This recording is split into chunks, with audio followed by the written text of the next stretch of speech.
നമ്മളിന്ന് ഡിസ്കസ് ചെയ്യാൻ പോകുന്നത് മാനുഫാക്ചറിങ് പ്രോസസ്സിലെ ബേസിക് ആയിട്ടുള്ള കുറച്ച് കാര്യങ്ങളാണ് നമ്മൾ ഇന്ന് ഡിസ്കസ് ചെയ്യുന്നത്.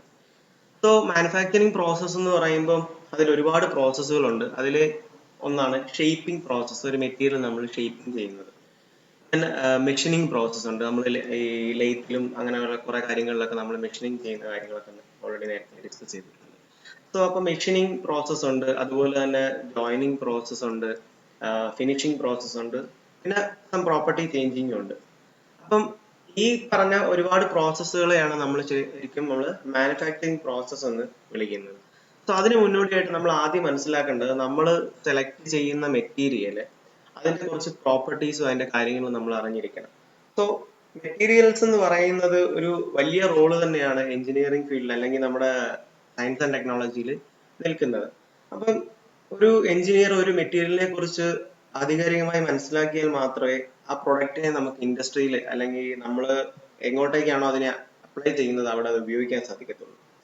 ഇൻഡസ്ട്രിയിലാണെങ്കിലും ഹൗസിങ്ങിനാണെങ്കിലും അതുപോലെ തന്നെ അഗ്രികൾച്ചർ ഫീൽഡിലാണെങ്കിലും ട്രാൻസ്പോർട്ടേഷനും ഒക്കെ വേണ്ടിയിട്ട് നമ്മുടെ വേൾഡിൽ ഒരുപാട് മെറ്റീരിയൽസ് നമ്മൾ യൂസ് ചെയ്യുന്നുണ്ട്. അപ്പൊ ആപ്റ്റ് ആയിട്ടുള്ള ഒരു മെറ്റീരിയലിനെ ആയിരിക്കണം നമ്മൾ എന്ത് ചെയ്യേണ്ടത്, ഈ ആപ്ലിക്കേഷന് വേണ്ടി എടുക്കേണ്ടത്.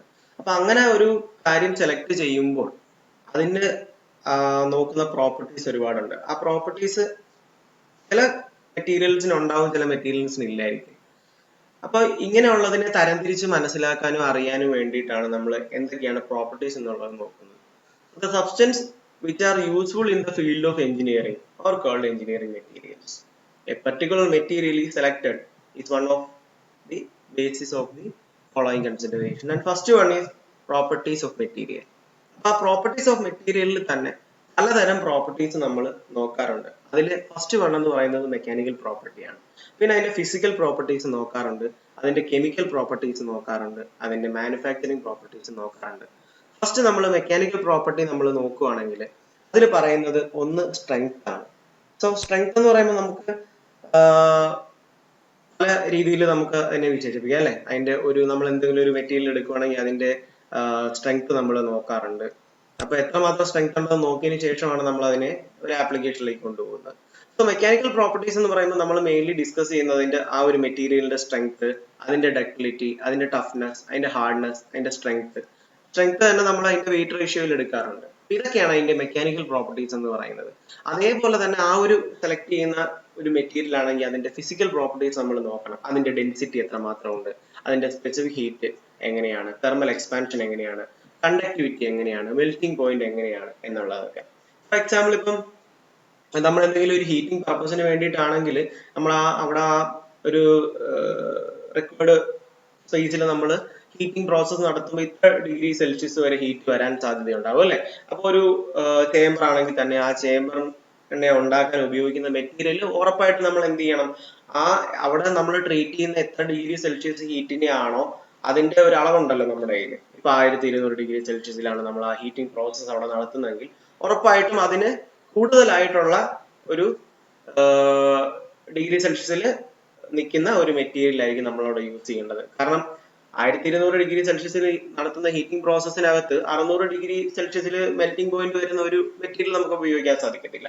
അപ്പൊ ഇങ്ങനെയുള്ള കാര്യങ്ങളൊക്കെയാണ് അതിന്റെ ഫിസിക്കൽ പ്രോപ്പർട്ടീസ് ആയിട്ട് നമ്മൾ ചെക്ക് ചെയ്യുന്നത്. അതേപോലെ തന്നെ വളരെ ഇമ്പോർട്ടന്റ് ആയിട്ടുള്ള ഒരു കാര്യമാണ് എന്ത്, കെമിക്കൽ പ്രോപ്പർട്ടീസ് എന്ന് പറയുന്നത്. ആ ഒരു മെറ്റീരിയലിന്റെ ഓക്സിഡേഷൻ, അതിന്റെ കൊറോഷൻ, അതിന്റെ ഫ്ലേമബിലിറ്റി എങ്ങനെയാണ്, ടോക്സിസിറ്റി എങ്ങനെയുണ്ട് എന്നൊക്കെ ഉള്ളത് നമ്മൾ എന്ത് ചെയ്യുന്നു, ഒരു മെറ്റീരിയലിന്റെ പ്രോപ്പർട്ടീസ് ആയിട്ട് നമ്മൾ നോക്കുന്നു. അപ്പൊ ആ മെറ്റീരിയലിന്റെ പ്രോപ്പർട്ടീസ് ആയിട്ട് നോക്കുന്നതിൽ കെമിക്കൽ പ്രോപ്പർട്ടീസ് ആണ് എന്ത്, ഓക്സിഡേഷൻ, കൊറോഷൻ, അതുപോലെ തന്നെ ഫ്ലേമബിലിറ്റി, ടോക്സിസിറ്റി.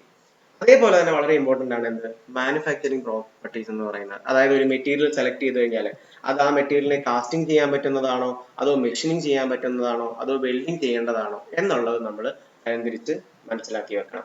അപ്പൊ ഒരു മെറ്റീരിയൽ സെലക്ട് ചെയ്യുമ്പോൾ അതിന്റെ പ്രോപ്പർട്ടീസ് എന്ന് പറയുന്നതിനകത്ത് എന്തൊക്കെ കാര്യങ്ങളുണ്ട്, മെക്കാനിക്കൽ ഉണ്ട്, ഫിസിക്കൽ ഉണ്ട്, കെമിക്കൽ ഉണ്ട്, മാനുഫാക്ചറിങ് പ്രോപ്പർട്ടീസ് ഉണ്ട്. മെക്കാനിക്കലിൽ സ്ട്രെങ്ത്തും ഡക്ടിലിറ്റിയും ടഫ്നെസ്സും ഹാർഡ്നെസ്സും ആണ് നമ്മൾ മെയിൻ ആയിട്ട് നോക്കുന്നത്. അതുപോലെ ഫിസിക്കൽ ആണെങ്കിൽ എന്ത് പറയാം, അതിന്റെ density, specific heat, thermal expansion, conductivity, melting point, ഇത്ര കാര്യങ്ങളാണ് ഫിസിക്കൽ ആയിട്ട് നോക്കുന്നത്. കെമിക്കൽ ആയിട്ട് നോക്കുന്നത് എന്താണ്, അതിന്റെ ഓക്സിഡേഷൻ, കൊറോഷൻ, ഫ്ലേമബിലിറ്റി, ടോക്സിസിറ്റി. മാനുഫാക്ചറിങ് പ്രോസസ്സിൽ നോക്കുന്നത് കാസ്റ്റിംഗ്, മെഷീനിങ്, അതുപോലെ തന്നെ വെൽഡിംഗ്. അപ്പൊ പ്രോപ്പർട്ടി കഴിഞ്ഞു, ഒരു മെറ്റീരിയലിന്റെ പ്രോപ്പർട്ടി കഴിഞ്ഞു. അപ്പൊ ഒരു എഞ്ചിനീയറിംഗ് മെറ്റീരിയൽ അല്ലെങ്കിൽ നമ്മളൊരു മെറ്റീരിയൽ എഞ്ചിനീയറിംഗിന് വേണ്ടി ഒരു മെറ്റീരിയൽ സെലക്ട് ചെയ്യുമ്പോൾ അതിന്റെ നോക്കേണ്ട ഫസ്റ്റ് തിങ് പ്രോപ്പർട്ടി ആയിരുന്നു. രണ്ടാമത്തെ കാര്യം അതിന്റെ കോസ്റ്റ് ആണ്. ഒരു മെറ്റീരിയൽ സെലക്ട് ചെയ്യുമ്പോൾ ആ മെറ്റീരിയലിന്റെ കോസ്റ്റ് നമുക്ക് കിട്ടുന്ന ഔട്ട്പുട്ട് എത്രയാണോ ആ ഔട്ട്പുട്ട് എത്ര, ഇപ്പൊ 100 രൂപയാണ് നമ്മുടെ ആ പ്രൊഡക്റ്റിന്റെ വാല്യൂ എന്ന് പറഞ്ഞു കഴിഞ്ഞാൽ അതിന് വേണ്ടിയിട്ട് നമ്മള് 120 രൂപയുടെ ഒരു മെറ്റീരിയൽ വാങ്ങിച്ചുണ്ടാക്കി 100 രൂപയ്ക്ക് കൊടുക്കുന്നത് നഷ്ടമല്ലേ? അപ്പൊ മെറ്റീരിയലിന്റെ കോസ്റ്റ് നമ്മൾ വളരെ ഇമ്പോർട്ടന്റ് ആയിട്ട് നോക്കേണ്ടതാണ്. ഞാനൊരു എക്സാമ്പിൾ ആയിട്ടാണ് അത് പറഞ്ഞത്. അപ്പൊ നമ്മൾ ഹ്യൂജ് ആയിട്ടുള്ള ഒരു പ്രൊഡക്ഷന് വേണ്ടിയിട്ട് നമ്മൾ നോക്കുന്ന സമയത്ത് മെറ്റീരിയൽ കോസ്റ്റ് നമ്മൾ ശ്രദ്ധയോടെ കൈകാര്യം ചെയ്യേണ്ട ഒരു ഭാഗമാണ്. എന്നാൽ മുന്നിൽ പറഞ്ഞ പ്രോപ്പർട്ടീസിനെ ഒന്നും ബാധകമല്ലാത്ത രീതിയിൽ വേണം നമ്മൾ മെറ്റീരിയലിനെ സെലക്ട് ചെയ്യാൻ. കോസ്റ്റ് കുറച്ചിട്ട് നമ്മുടെ പ്രോപ്പർട്ടീസിനെ കളഞ്ഞുകൊണ്ടുള്ള ഒരു മെറ്റീരിയൽ നമുക്ക് ആവശ്യമില്ല. സോ തേർഡ് വൺ എന്ന് പറയുന്നത് വളരെ ഇമ്പോർട്ടന്റ് ആണ്, അവൈലബിലിറ്റി ഓഫ് മെറ്റീരിയൽ. നമുക്ക് റിക്വയർഡ് ആയിട്ടുള്ള ആ മെറ്റീരിയൽ എപ്പോഴും നമുക്ക് എന്ത് ചെയ്യായിരിക്കണം, അവൈലബിൾ ആയിരിക്കണം. അതായത് അതിന്റെ റിലയബിലിറ്റി ഉണ്ടായിരിക്കണം സപ്ലൈ ചെയ്യാൻ. ഒരു സ്ഥലത്തുനിന്ന് നമുക്ക് കോമൺ ആയിട്ട് എപ്പോഴും അത് കിട്ടിക്കൊണ്ടിരിക്കണം. അല്ലാത്ത ഒരു മെറ്റീരിയൽ നമുക്ക് ഒരിക്കലും ഉപയോഗിക്കാൻ സാധിക്കില്ല എന്നുള്ളതാണ് തേർഡ് വൺ. ഫോർത്ത് വൺ എന്ന് പറയുന്നത് അതിന്റെ സർവീസ് ആണ്, അതായത് അതിന്റെ ലൈഫാണ്. എത്രമാത്രം വരെ ഒരു മെറ്റീരിയൽ നിൽക്കും, ഡയമെൻഷണൽ സ്റ്റെബിലിറ്റി ഓഫ് മെറ്റീരിയൽ എന്ന് പറയാം. അതിന്റെ എയർ കൊറോഷൻ എക്സെട്ര, അതിന്റെ ടോട്ടൽ ലൈഫ് ആണോ, അങ്ങനെയൊക്കെ ഉള്ള കാര്യങ്ങളാണ് നമ്മൾ ലൈഫ് ഓഫ് മെറ്റീരിയൽ എന്ന് പറയുന്നത്. പിന്നെ അതിന്റെ അപ്പിയറൻസ് ഓഫ് മെറ്റീരിയൽ ആണ്, കളർ, അതിന്റെ സർഫസ് ടെക്സ്ചർ, ഇത്രയൊക്കെയാണ് നമ്മുടെ ഒരു പ്രോപ്പർട്ടീസിന്റെ ഭാഗമായിട്ട് നമ്മൾ ഒരു മെറ്റീരിയൽ ചൂസ് ചെയ്യുമ്പോൾ എന്തൊക്കെ കാര്യങ്ങളാണ് ശ്രദ്ധിക്കേണ്ടത്, എന്തൊക്കെ ബേസിസ് ആയിട്ടുള്ള കാര്യങ്ങൾ അറിഞ്ഞിരിക്കണം എന്നുള്ളതിൽ ഫസ്റ്റ് വൺ ആണ് ആ പ്രോപ്പർട്ടീസ്, കോസ്റ്റ്, അവൈലബിലിറ്റി, സർവീസ്, അതേപോലെ തന്നെ അതിന്റെ അപ്പിയറൻസ്. ഇത്രയും കാര്യങ്ങളാണ് നമ്മളൊരു മെറ്റീരിയൽ ചൂസ് ചെയ്യുമ്പോൾ മനസ്സിലാക്കേണ്ട കുറച്ച് കാര്യങ്ങൾ. ഇനി നമ്മൾ ഇതിനകത്ത് പറഞ്ഞ ആ ഒരു പ്രോപ്പർട്ടീസിനകത്ത് ഒരു കാര്യം ഉണ്ടായിരുന്നത് എന്ത്, മെക്കാനിക്കൽ പ്രോപ്പർട്ടീസ് അല്ലെ, ഇത് ഒഴിച്ചുവിടാൻ പറ്റാത്ത ഒരു ഭാഗമാണ്. So those properties of a material that define its behavior under applied force are known as mechanical properties. അതിലെ ഫസ്റ്റ് വൺ നമ്മൾ നേരത്തെ കണ്ടത് എന്താണ്, സ്ട്രെങ്ത് ആണ്. സോ എന്താണ് strength? Withstand or support A load without fracture. അതായത് ഒരു മെറ്റീരിയലിന്റെ എബിലിറ്റി അല്ലെങ്കിൽ അതിന്റെ കപ്പാസിറ്റി നമ്മൾ കൊടുക്കുന്ന ലോഡില് അത് ഫ്രാക്ചർ ആവാതെ നിൽക്കാൻ വേണ്ടിയിട്ടുള്ള അതിന്റെ ഒരു പവറിനെയാണ് നമ്മൾ എന്ത് വിളിക്കുന്നത്, സ്ട്രെങ്ത് എന്ന് വിളിക്കുന്നത്. So ability or capacity of a material to withstand or support a load without fracture is called its strength. ഒരു മെറ്റീരിയലിനെ ഇത്ര മാത്രം വെയിറ്റ് താങ്ങി നിർത്തിക്കൊണ്ട് നിൽക്കുമ്പോൾ നമ്മൾ പറയത്തില്ലേ നല്ല സ്ട്രെങ്ത് ആണ് അതിന്. സോ സെക്കൻഡ് വൺ എന്ന് പറയുന്നത് അതിന്റെ ഹാർഡ്നെസ് ആണ്. ഒരു മെറ്റീരിയലിന്റെ ഒരു മെക്കാനിക്കൽ പ്രോപ്പർട്ടീസിൽ നമ്മൾ നോക്കുന്നത് ഹാർഡ്നെസ് നോക്കാറുണ്ട്. The ability of a material to resist scratching, abrasion, penetration or wear on its known as hardness, or the ability of material resist plastic deformation. നമുക്ക് സ്ക്രാച്ചിങ്ങും അതുപോലെ അബ്രഷനും പെനട്രേഷനും അല്ലെങ്കിൽ തേയ്മാനം ഒന്നും ഉണ്ടാവാതെ വളരെ ഹാർഡായിട്ട് തന്നെ നിൽക്കുന്ന ഒരു മെറ്റീരിയലിനെ ആണെങ്കിൽ നമ്മൾ അതിന്റെ ഹാർഡ്നെസ് എന്ന് വിളിക്കും. ഹാർഡർ ആയിട്ടുള്ള ഒരു മെറ്റീരിയൽ ആണ് നമ്മൾ പറയാറുണ്ട്. തേർഡ് വൺ എന്ന് പറയുന്നത് ടഫ്നെസ് ആണ്. So ability of a material to withstand shock load or impact before fracture is known as toughness. അതായത് ഒരു ഷോക്കിനെ അല്ലെങ്കിൽ ആ ഒരു ഇമ്പാക്റ്റിനെ ഇത്രമാത്രം ഇമ്പാക്റ്റിനെ നമുക്ക് താങ്ങി നിർത്താൻ പറ്റുന്നു എന്ന് പറയും. ഇപ്പൊ നമ്മളൊരു വസ്തുവിനെ നമ്മൾ ഇടിക്കുവാണ്, ഇമ്പാക്ട് ചെയ്യുവാണ്. ആ ഇമ്പാക്ട് ചെയ്യുമ്പോൾ നമ്മൾ കൊടുക്കുന്ന ഒരു ഫോഴ്സ് ഉണ്ടല്ലോ. അപ്പൊ എത്രമാത്രം ഫോഴ്സിലാണ് നമ്മൾ ഇമ്പാക്ട് ചെയ്യുന്നത് അതിനൊരു ലിമിറ്റ് വരും അല്ലെ. അപ്പൊ എത്രമാത്രം വരെ ഇടിക്കാം, അതിനുശേഷമായിരിക്കും എന്ത് സംഭവിക്കുന്നത്, ഫ്രാക്ചർ സംഭവിക്കുന്നത്. അപ്പൊ ആ മെറ്റീരിയലിന്റെ ഇമ്പാക്ട് ചെയ്യുന്ന ആ ഒരു പവർ ഇത്ര വരെയാണെന്ന് നമുക്ക് പറയാൻ സാധിക്കും. അങ്ങനെയുള്ള ഒരു മെറ്റീരിയലിന്റെ ടഫ്നെസ് ഇത്ര മാത്രം ഉണ്ട്. ഇപ്പം ഞാൻ മെറ്റൽ എടുക്കുവാണ്, ആ മെറ്റലിന്റെ ടഫ്നെസ് ഇത്ര ഉണ്ട്. അല്ലെങ്കിൽ ഞാനൊരു ഗ്ലാസ് എടുക്കുവാണ്, ആ ഗ്ലാസിന്റെ ടഫ്നെസ് ഇത്രേ ഉള്ളൂ എന്ന് നമുക്ക് പറയാൻ സാധിക്കുന്നത് ഈ ഒരു എബിലിറ്റി വെച്ചിട്ടാണ്. ഫോർത്ത് വൺ എന്ന് പറയുന്നത് എലാസ്റ്റിസിറ്റി ആണ്.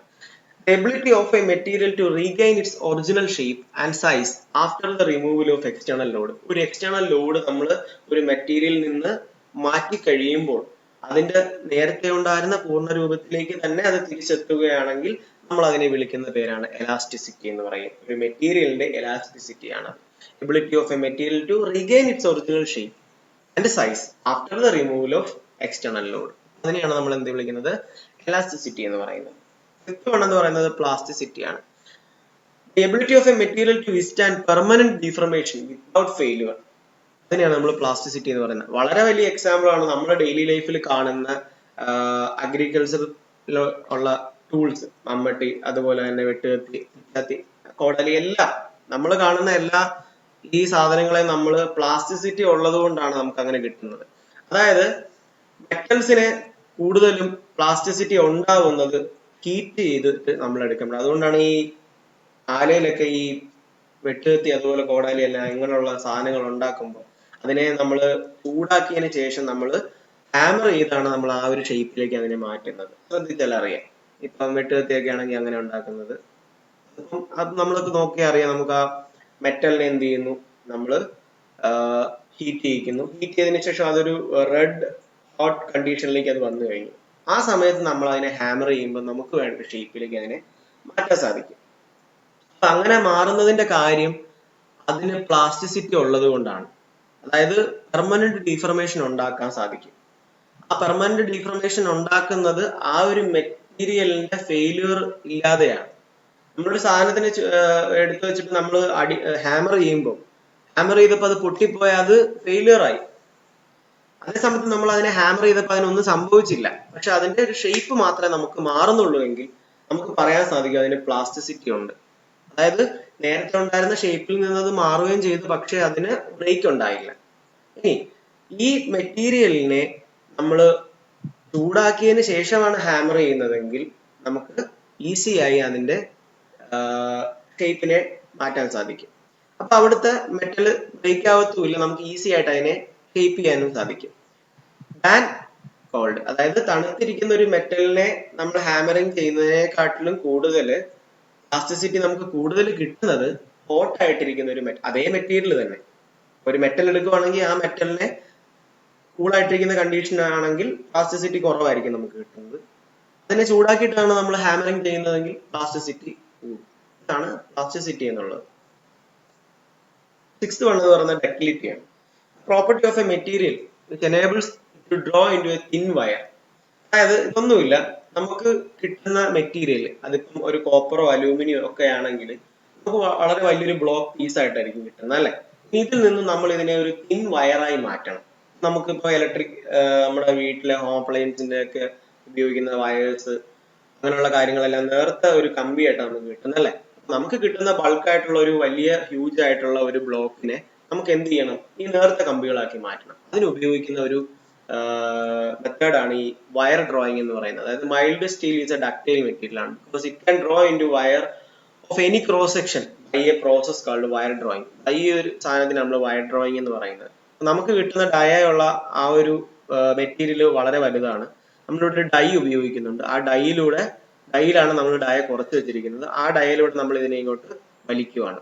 അങ്ങനെ വലിച്ചു കൊണ്ടുപോകുമ്പോൾ എന്ത് ചെയ്യും, ഈ ഒരു ഡയമീറ്ററിൽ നിന്ന് റെഡ്യൂസ് ചെയ്ത് വേറൊരു ഡയയിൽ നമുക്ക് കിട്ടും. അങ്ങനെ നമുക്ക് നമ്മുടെ ആപ്ലിക്കേഷന് വേണ്ടിയിട്ട് ഉപയോഗിക്കാം. ഈ കൂടുതൽ വയറിങ്ങിന് ഉപയോഗിക്കുന്ന വയേഴ്സ് ഒക്കെ നമ്മൾ ഇങ്ങനെയാണ് എടുക്കുന്നത്. അപ്പൊ ഇങ്ങനെ എടുക്കുന്ന പ്രോസസ്സിൽ നമ്മളിങ്ങനെ ഈ ഒരു ഷേപ്പിലോട്ട് അല്ലെങ്കിൽ ഈ ഒരു കുറഞ്ഞ ഡയയിലേക്ക് ഇതിനെ എത്തിക്കുമ്പോൾ ഇത് ബ്രേക്ക് ചെയ്യാതെ കിട്ടുന്നത്, അല്ലെ? ആ ബ്രേക്ക് ചെയ്യാതെ കിട്ടുന്നത് കൊണ്ട് ആ മെറ്റീരിയലിന്റെ ഡക്റ്റിലിറ്റി കൂടുതലാണെന്ന് നമ്മൾ പറയും. ഇതൊരു പ്രോപ്പർട്ടിയാണ് എന്ത്, ഡക്റ്റിലിറ്റി എന്ന് പറയുന്നത്. ബ്രേക്ക് ചെയ്യാതെ തന്നെ നമുക്ക് അതിനെ തിൻ വയേഴ്സ് ആക്കി മാറ്റാം by using a wire drawing machine. So 7th one എന്ന് പറയുന്നത് ബ്രിട്ടിൽനെസ് ആണ്. Property of fracturing of a material without much shock load or without applicable deformation is called brittleness. അതായത് ഗ്ലാസ് ആണ് ഇതിന് ഏറ്റവും വലിയൊരു എക്സാമ്പിൾ. ഞാൻ ഇവിടെ കൊടുത്തിട്ടുണ്ട്. ഗ്ലാസ് എന്ന് പറയുന്ന ഒരു ബ്രിട്ടിൽ മെറ്റീരിയൽ ആണ്. കാരണം എന്ന് പറഞ്ഞാൽ വളരെ നേർത്ത ഷോക്കിൽ പോലും ബ്രേക്ക് ആയി പോവുക. Fracturing of a material without much shock load, ഒരുപാട് ഷോക്ക് ലോഡ് ഒന്നും ഇല്ലാതെ തന്നെ വളരെ ചെറിയ ഒരു ഇതിൽ തന്നെ ബ്രേക്ക് ആയി പോകുന്നതിനെ ആണ് നമ്മൾ ബ്രിട്ടിൽ എന്ന് പറയുന്നത്. അപ്പൊ ആ ബ്രിട്ടിൽനെസ് എന്ന് പറയുന്നത് ഒരു പ്രോപ്പർട്ടി ആയിട്ടാണ് നമ്മൾ നോക്കുന്നത്. ഗ്ലാസ് ആണ് ഏറ്റവും അതിന് ഉദാഹരണമായിട്ടുള്ളത്. A material will be brittle in nature if its percentage of elongation is less than 5%. Elongation 5%-ന് താഴെയുള്ള എല്ലാ മെറ്റീരിയലും ബ്രിട്ടിൽ നേച്ചർ ഉള്ളത് തന്നെയാണ്. അതിൽ പെടുന്നതാണ് ഒന്ന് ഗ്ലാസ് എന്ന് പറയുന്നത്. അതുകൊണ്ട് ഗ്ലാസ് ഒരു ബ്രിട്ടിൽ മെറ്റീരിയൽ ആണ്. 8th വൺ എന്ന് പറയുന്നത് മാല്യബിലിറ്റി ആണ്. ചിത്രത്തിൽ കാണുന്ന പോലെ നമുക്ക് മനസ്സിലാവും. Physical property of metals that define the ability to be hammered, pressed or rolled into thin sheets without breaking. അതായത് നമ്മൾ ഹാമറിങ് ചെയ്തോ പ്രസ് ചെയ്തോ അല്ലെങ്കിൽ റോളിംഗ് ചെയ്തോ നമ്മൾ അതിനെ തിൻ ഷീറ്റ് ആയിട്ട് മാറ്റി കഴിഞ്ഞാൽ ആ തിൻ ഷീറ്റ് ആയിട്ട് മാറ്റുന്ന ആ ഒരു മെറ്റീരിയൽ ബ്രേക്ക് ആവുന്നില്ല എങ്കിൽ ആ മെറ്റീരിയലിന് മാല്യബിലിറ്റി ഉള്ളതാന്ന് നമുക്ക് പറയാം. അപ്പോൾ ഒരു ഫിസിക്കൽ പ്രോപ്പർട്ടിയാണ് ഒരു മെറ്റലിന്റെ. നമുക്ക് ഹാമർ ചെയ്തും പ്രസ് ചെയ്തും അല്ലെങ്കിൽ റോൾ ചെയ്തും അതിനെ തിൻ ഷീറ്റ് ആയിട്ട് മാറ്റാം without breaking. In other words it is the property of a metal to deform under compression into a different form. ഏത് രീതിയിൽ വേണമെങ്കിലും ഒരു മെറ്റീരിയലിനെ നമുക്ക് മാറ്റിയെടുക്കാം വിത്തൗട്ട് ബ്രേക്കിംഗ്. വിത്തൗട്ട് ബ്രേക്കിംഗ് എന്ന് വെച്ചാൽ നമുക്ക് എത്ര മൈന്യൂട്ട് ആയിട്ടുള്ള ഷീറ്റ്സ് ആക്കാനും എത്ര രീതിയിൽ നമുക്ക് ഷേപ്പിംഗ് മാറ്റാനും എല്ലാം ഒരു മെറ്റീരിയലിന്റെ വാല്യൂബിലിറ്റി കൂടുതലാണെങ്കിൽ പറ്റും. അതിന് ഏറ്റവും വലിയ എക്സാമ്പിൾ അല്ലെങ്കിൽ ഏറ്റവും മോസ്റ്റ് വാല്യുബിൾ മെറ്റൽ എന്ന് പറയുന്നത് ഗോൾഡ് ആണ് എക്സാമ്പിൾ ആയിട്ടുള്ളത്. അപ്പൊ ഗോൾഡിന് വാല്യൂബിലിറ്റി വളരെ കൂടുതലാണ്. ഇത്രയും കാര്യങ്ങളാണ് ഒരു മെക്കാനിക്കൽ പ്രോപ്പർട്ടി എന്ന് പറയുന്നത്. സോ ഇതൊക്കെയാണ് നമ്മുടെ എഞ്ചിനീയറിംഗ് മെറ്റീരിയൽസിനകത്ത് മെയിൻ ആയിട്ട് വരുന്ന കുറച്ച് കാര്യങ്ങൾ.